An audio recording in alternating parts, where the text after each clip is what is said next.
नमस्कार। हमारे धार्मिक चैनल सनातन शांति वाणी में आप सभी का स्वागत है। आज हम जानेंगे ईश्वर तो हर कण में है, फिर तीर्थ यात्रा करना क्यों है जरूरी। कहते हैं ईश्वर तो सर्वत्र है, वो कण कण में व्याप्त है। उन्हें तलाशने के लिए कहीं जाने की आवश्यकता नहीं होती। ऐसे में मन में एक सवाल आता है कि अगर ईश्वर हर जगह है तो लोग ईश्वर को तलाशने तीर्थ स्थानों पर क्यों जाते हैं। क्या तीर्थ स्थानों पर जाना केवल मन की संतुष्टि है या फिर वहां जाने से कई अन्य लाभ भी मिलते हैं। आइए जानते हैं। वेदों और पुराणों में बार बार कहा गया है कि ईश्वर संपूर्ण जगत में व्याप्त है, हर व्यक्ति और वस्तु में मौजूद है। लेकिन इसके बावजूद कई धार्मिक शास्त्रों में तीर्थ स्थानों की भी महानता बताई गई है और इस कारण प्राचीन समय में भारत में तीर्थ यात्रा की परंपरा रही है। ऐसे में लोगों के मन में यह जिज्ञासा होना स्वाभाविक है कि अगर ईश्वर को कभी भी महसूस किया जा सकता है तो क्या तीर्थ स्थानों पर भ्रमण व्यर्थ है या फिर सिर्फ एक धार्मिक मान्यता है। प्रसिद्ध आध्यात्मिक गुरु प्रेमानंद महाराज से एक भक्त ने जब यही सवाल किया तो प्रेमानंद महाराज ने उस भक्त को समझाते हुए कहा कि यदि आप मेहंदी के पेड़ को चीरे उसमें लालिमा नहीं होती, लेकिन उसे पीसकर मेहंदी बनाई जाती है तभी उसका रंग सामने आता है। ठीक उसी प्रकार तीर्थ स्थल भी पवित्र ऊर्जा केंद्र होते हैं जहाँ श्रद्धा व नियमानुसार पूजन करने पर ही दिव्यता का अनुभव मिलता है।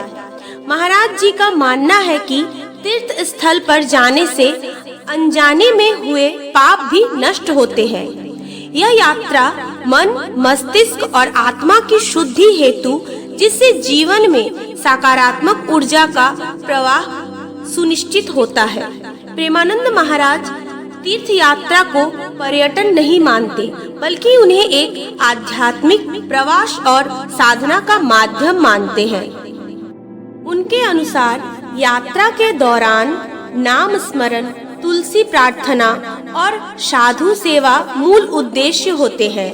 महाराज जी ने पितृपक्ष में तीर्थ यात्रा को प्रेरणादायक और पाप मोचक बताया है। इस अवधि में गंगा स्नान, मंदिर में विधि पूर्वक प्रार्थना करना शुभ है, विशेषकर पूर्वजों की तृप्ति और मुक्ति हेतु। महाराज जी ने तीर्थ स्थानों की यात्रा का जो उद्देश्य बताया है, उसके अलावा और क्या कारण हो सकते हैं, चलिए जानते हैं। तीर्थ यात्रा की महत्व बहुत से है। ऊर्जात्मक स्थल, तीर्थ स्थान ऊर्जा आधारित स्थल होते हैं, यानी ये ऊर्जा के उच्च केंद्र माने जाते हैं। इन धार्मिक स्थलों पर आपको वो वातावरण मिलता है जो साधक की चेतना को उच्चतर स्तर पर ले जाता है। जब हम घर या समाज के बीच होते हैं तो हमारे मन में अनेक जिम्मेदारियां, विचार और विकर्ष होते हैं। तीर्थ में जाने से एक मन एकाग्र होता है, मन में एक दिशा केंद्रित होती है जो वो हमें ईश्वर की ओर ले जाती है। भाव और समर्पण, तीर्थ यात्रा करना एक तपस्या के समान है जिसमें शरीर को कष्ट देकर यात्रा की जाती है। इस दौरान आप शुद्ध भावों में परिपूर्ण रहते हैं और आपका एक ही उद्देश्य रहता है कि आपको ईश्वर के करीब पहुंचाना है। आध्यात्मिक गुरु ओशो के अनुसार ईश्वर सब जगह है, लेकिन तीर्थ एक ऐसे केंद्र है जहां मन की स्थिरता को दिशा मिलती है। वहां जाना स्वयं को ईश्वर के अधिक समीप अनुभव करना होता है।